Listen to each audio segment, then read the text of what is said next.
CM योगी ने एक ऐसी स्पेशल सिक्योरिटी फोर्स का गठन किया है जिसका नाम सुनते ही अपराधियों की रूह कांप जाएगी। ये बेहद खतरनाक फोर्स होगी। इस विशेष पुलिस बल को योगी सरकार ने स्पेशल सिक्योरिटी फोर्स नाम दिया है। इस फोर्स को कई बड़े अधिकार दिए गए हैं। इसके पास बिना वारंट तलाशी लेने और तुरंत गिरफ्तारी करने का अधिकार होगा। इस फोर्स की अगुवाई एडीजी स्तर का अधिकारी करेगा। बताया जा रहा है कि ये मुख्यमंत्री योगी आदित्यनाथ का ड्रीम प्रोजेक्ट है।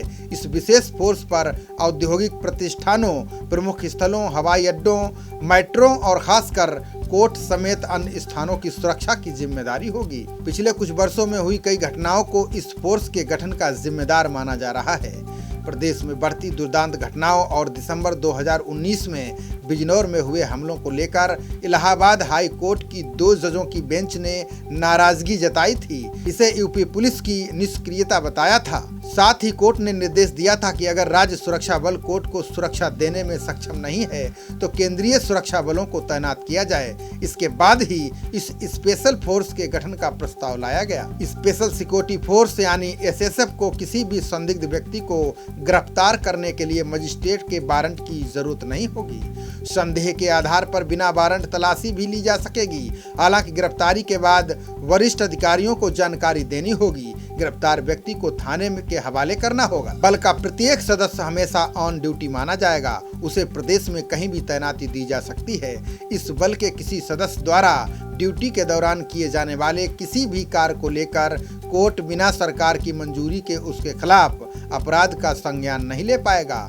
अपर मुख्य सचिव गृह अवनीश अवस्थी ने कहा कि इस विशेष सुरक्षा बल में 9,919 कर्मी होंगे। शुरुआत में इसकी 5 बटालियन होंगी, जिस पर एक साल में 1747 करोड़ रुपए खर्च होगा। पीएसी का इंफ्रास्ट्रक्चर भी इसमें शेयर किया जाएगा। योगी सरकार ने राज्य में उत्तर प्रदेश विशेष सुरक्षा बल के गठन की अधिसूचना जारी कर दी है। इसका हेडक्वार्टर लखनऊ में होगा। इसमें एडीजी के अलावा आईजी, डीआईजी जैसे अधिकारियों की तैनाती होगी। इस बल के शुरुआत में पीएसी से 5 बटालियनों का गठन किया जाएगा। इसमें सीधी भर्ती का अधिकार उत्तर प्रदेश पुलिस भर्ती एवं प्रोन्नति बोर्ड को दिया गया है।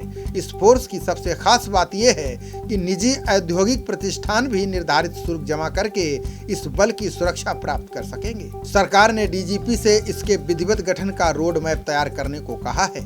खबरों का सिलसिला जारी रहेगा। देखते रहिए जनप्रवाद। नमस्कार।